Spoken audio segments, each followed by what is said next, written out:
Hello, welcome back. Tonight, we're going to take a journey to a city in the sky. A place where stone meets cloud and memory meets mystery. It's called Machu Picchu, and for centuries it lay hidden in the Andes, almost untouched by time. We'll begin in just a moment, but before we do, write in the comments where you're listening from and what time it is for you. It always amazes me how far these stories can travel. And if you enjoy these calm journeys into the past, consider liking this video or subscribing. It means a lot. Now, let's begin tonight's story. The Inca Empire, or Tawantinsuyu, had become the largest empire in the Americas. From highland valleys to dry coastlines, it stretched across more than 3,000 kilometers of land, across what is now Peru, Ecuador, Bolivia, Chile, and Argentina. At its heart was Pachacuti, the ninth ruler of the Inca. His name means earth shaker. He was a builder, a reformer, and a strategist. He had turned the small Inca kingdom centered in Cusco into a vast empire. After defending his city from invasion, Pachacuti expanded his realm, reorganized its government, and launched a new building campaign that included temples, roads, and royal estates.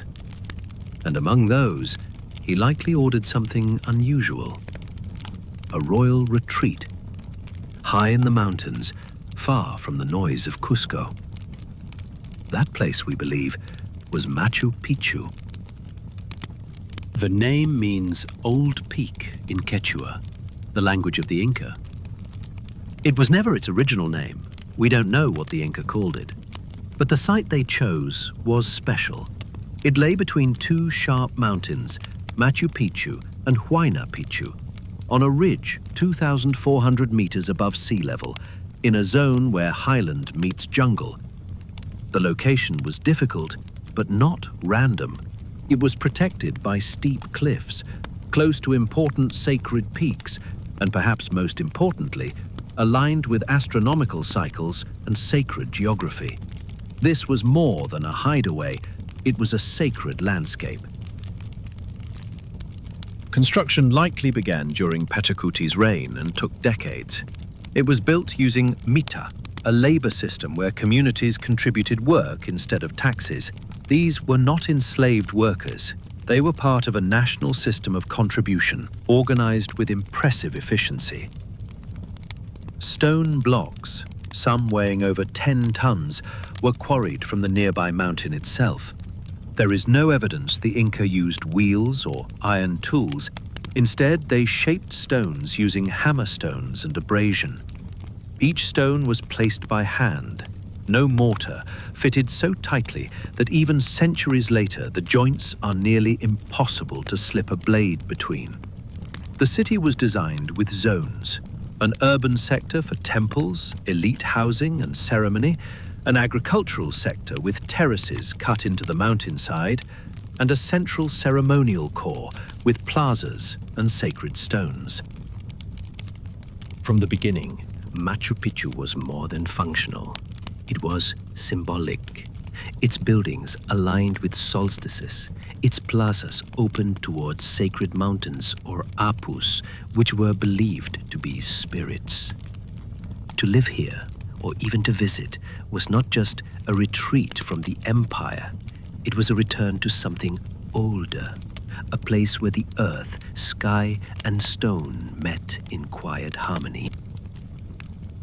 Machu Picchu was never a large city. At its height, perhaps 300 to 500 people lived there year-round, maybe more during festivals or royal visits. But what it lacked in size, it made up for in detail. Every inch was planned, every path had purpose. Let's begin with the terraces. Cut into the steep slopes, the terraces held not only soil, but time-tested engineering. Each layer included stone chips, sand, and rich topsoil. This allowed for drainage, prevented erosion, and made farming possible on the mountain face. Crops like maize and potatoes may have been grown here, both staple foods in Inca culture. The drainage system of Machu Picchu is still one of its most impressive features. The builders created over 100 drainage points, hidden under paths and stairs, to move rainwater safely out of the site. Without this, the city might have collapsed under the pressure of landslides and flooding. Then there was the spring. A natural spring above the city was tapped and carefully diverted. From this, the Inca constructed 16 fountains, each carved with channels and basins. These cascaded down through the city, not just for drinking, but likely used in ritual washing or offerings. Water was not merely functional. To the Inca, water was sacred. To guide it so precisely was to honor it. Next, the urban center. Stone stairways connected levels of the city. More than 170 steps in total. The city had no written signs, yet its layout is readable. Public plazas, open terraces, and narrow alleys suggest a deep awareness of how people moved and how space was shared. Houses in the residential area were rectangular with thatched roofs. They had niches in the walls, likely for storage or offerings. There were sleeping platforms, cooking pits, and stone drains. But the finest stones, smooth and perfectly aligned, were saved for sacred buildings. One of the most important was the Temple of the Sun. Its base is curved, rare in Inca design, built with massive stones that follow the natural rock. A small window in the temple aligns with the sun on the winter solstice. On that day, light enters the window and lands directly on a stone altar inside. Another building, called the Temple of the Three Windows, sits beside the main plaza. The three trapezoidal windows face the sacred valley. Some believe they represent the Inca concept of the universe.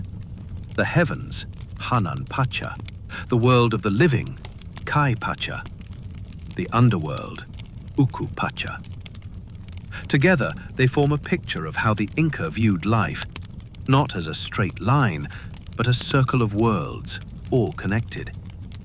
And in the heart of the ceremonial zone lies the Intihuatana stone, a carved pillar on a raised platform. Its name means hitching post of the sun. On equinox days, the sun stands directly above it, casting no shadow. Some scholars believe it was used to track the calendar. Others think it played a role in rituals to tie the sun to the earth, keeping the seasons in balance. The Spanish destroyed many stones like this, but they never found Machu Picchu. Every wall, every channel, every temple was built with both utility and meaning. Machu Picchu was not just a home for the elite. It was a cosmic map built in stone. And at the center of it all stood the Sapa Inca, the emperor, a figure believed to be descended from the sun. For him, and for those who came with him, this was a place to connect with the sacred, far from the politics of Cusco. Machu Picchu wasn't just stone and sky, it was alive. People lived here.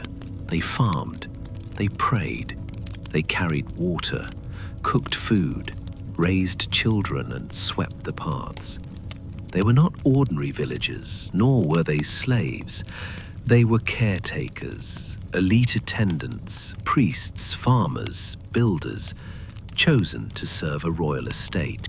According to archaeologists, most of the people who lived in Machu Picchu were likely Yanakuna, specialists who served the Inca court. Others may have been Aklas, chosen women, selected for ritual duties, weaving, or food preparation. Some may have come from all corners of the empire, as Pachacuti gathered loyal families from every province to serve the state and the sacred. These residents lived in well-constructed homes made of stone, with thatched roofs and compact interiors. Their daily life revolved around caretaking, of the temples, the fountains, and the emperor's estate, there were storage rooms, kulaquas, for food, textiles, and ceremonial items. There were kitchens with clay ovens and signs of cooking fires. There were gardens and llamas, perhaps raised for both labor and ritual offerings. Machu Picchu was likely never self-sufficient. It depended on supply lines from the sacred valley below. Goods and people traveled up narrow trails on foot. Llamas, the Incas' pack animals, helped carry supplies, but only so much. And that's part of what made Machu Picchu unique. It was remote, but deeply connected. The entire Inca Empire was woven together by a network of roads called the Capacñan, more than 25,000 miles of trails stretching across mountains, deserts, and forests. Messengers called chasquis ran along these roads, relaying messages and goods between regions. Rest stops, tambos, dotted the trails, where travelers could rest and eat. Machu Picchu sat near one such major route, though it remained slightly off the main line, hidden, protected, and sacred. Why build something so elaborate in such a hard-to-reach place? Most historians agree Machu Picchu was a royal estate, a seasonal retreat where Pachacuti and his court could conduct ceremonies, rest, and connect with sacred geography. Think of it like a spiritual lodge, not a capital. But it also had ritual weight. It was likely used during solstices, harvests, and other important moments on the Inca calendar. Priests and nobles may have gathered to offer coca leaves, chicha, a ceremonial maize drink, and songs to the mountain gods, the Apus. And then it stopped. Sometime in the early 1500s, the site was abandoned, not destroyed, not burned, just left. Why? There are several theories. Some suggest that after Pachacuti died, the estate simply lost its purpose. Other Inca emperors built their own retreats. Another theory points to the arrival of the Spanish, who began their conquest of the empire in 1532.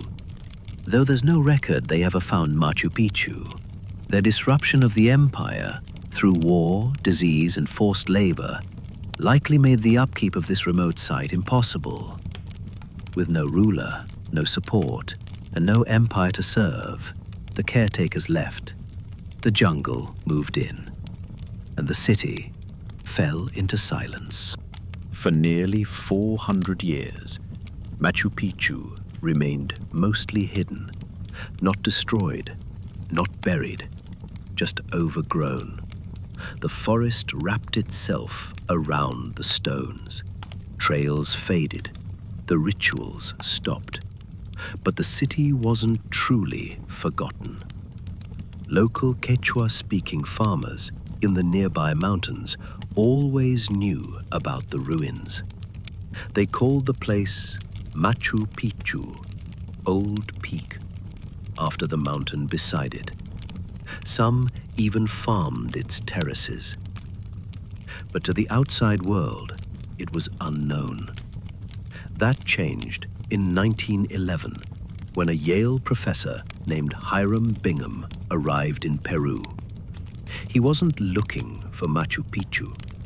He was searching for the lost city of the Incas, a place called Vilcabamba, where the final Inca rulers resisted the Spanish.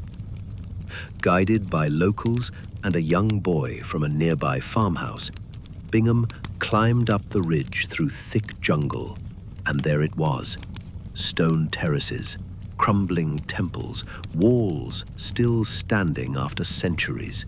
Machu Picchu had revealed itself again, not to an emperor, but to a curious outsider. Bingham returned the following year with a team from Yale and the National Geographic Society. They cleared brush, mapped the site, and excavated thousands of artifacts. Pottery, tools, jewelry, human remains. They shipped many of these items to the United States for study, a move that sparked decades of controversy. Peru later requested their return, arguing that the artifacts belonged to the country, not a university. In 2012, after long negotiations, Yale agreed to return many of the items, a step toward repairing the cultural loss. Still, it was Bingham's discovery that brought Machu Picchu to international attention. National Geographic published a full issue about the site in 1913. Photographs of the terraces, temples, and misty mountains fascinated readers. Tourists began to arrive, and slowly the world came to see Machu Picchu, not as a lost ruin, but as a treasure of human history. But even today, what it was really called, and what exactly it was used for, remains debated. Was it a spiritual center, a royal palace, an astronomical observatory? Probably some of all three. What's certain is this: it was built with care, it was used with purpose, and it was left in peace. And that peace is part of what makes Machu Picchu so special. Unlike many ancient sites, it was never conquered, never repurposed, never looted in war. Today, Machu Picchu is one of the most visited places in South America. More than 1 million people come every year. They hike the Inca Trail, they ride the train from the Sacred Valley, they stand quietly at the Sun Gate at dawn, watching the lights spill over the ruins. But the crowds also bring challenges. Too many footsteps wear down the paths. Humidity and pressure from tourism can weaken the stones. The delicate ecosystem of the cloud forest, with its rare orchids, birds, and mammals, is sensitive to disruption. To protect the site, the Peruvian government has placed limits on how many people can visit each day. Guides are required. Some trails rotate between open and closed to allow rest. There's also a broader conservation effort in place. Machu Picchu lies within a larger national park and UNESCO World Heritage Site, which includes the surrounding mountains, valleys, and wildlife. Technology has helped. Experts use drones, 3D scanners, and satellite data to study the ruins without disturbing them. Archaeologists now know more than ever about the city's layout, construction, and how water flowed through it. And yet, even with all this progress, many questions remain. Who lived in each house? Why did they place one temple there and not elsewhere? What stories did they tell at night under those same stars? Machu Picchu doesn't give up its secrets easily, but perhaps that's part of its magic. For the people of Peru, especially indigenous Quechua communities, Machu Picchu is not just a tourist site. It is part of their living heritage. It reminds them of who they are, of what their ancestors built, with no iron, no wheels, no writing, only knowledge, stone, and deep respect for the land. Many Quechua people still live in the Sacred Valley and nearby villages. They grow potatoes and quinoa. They speak the language of the Inca. They weave patterns that carry stories older than books. Their connection to the land and to Machu Picchu is personal. Machu Picchu stood still for centuries. Long after its builders were gone, long after the empire that shaped it had faded, it stayed. No one rebuilt it. No one turned it into something else. It simply rested on its mountain, among clouds and silence. It is rare for a place to remain like that, to be untouched by war, by fire, by time. But Machu Picchu was protected by its isolation. It was too high, too hidden, too sacred. Maybe that's why, when people walk its paths today, they feel something more than curiosity. They feel reverence. You can stand in the main plaza and hear nothing but the wind. You can walk past the Temple of the Sun and notice how the stones still fit together. You can watch the sunrise spill across the terraces and feel as though someone long ago once watched it the same way. Because they did. And now, so do you. It was a place of rest, a place of ritual, a place where stone became spirit. And tonight, it still rests in the arms of the mountains, under the watchful stars, wrapped in mist and memory. Let it remind us that even in silence, meaning can remain. Even in ruins, beauty survives. And even in mystery, there is peace. And that, dear listener, is where our story rests tonight. Thank you for watching my video. See you in the next one. Machu Picchu stood still for centuries.